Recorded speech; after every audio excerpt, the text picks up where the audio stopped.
বল্টু কলেজে গিয়ে সিঙ্গেল মেয়ে খুঁজে বের করার একটা বুদ্ধি বের করলো এবং একটা মেয়েকে বলল, এই মেয়ে এদিকে আসো। মেয়েটি বলল, জি কি বলবেন?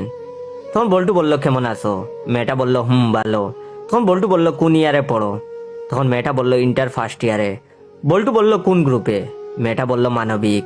তখন বল্টু বলল, আমি আসলে তোমাকে একটা কথা বলার জন্য ডাক দিয়েছি, সেটা হলো তুমি কি সিঙ্গেল? তখন মেয়েটি বলল, জি ভাইয়া। বল্টু একটু লজ্জিত হয়ে বলল, সত্যি? তখন মেয়েটি বলল, জি ভাইয়া, আমি সত্যি বলছি।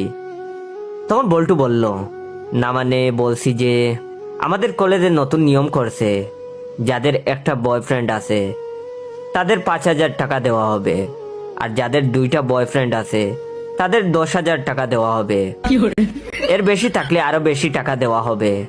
স্যার আমাকে মেয়েগুলো পরীক্ষা করার জন্য দায়িত্ব দিছে, তাই বললাম আর কি। তোমাকে বলে তো কোনো লাভ নাই।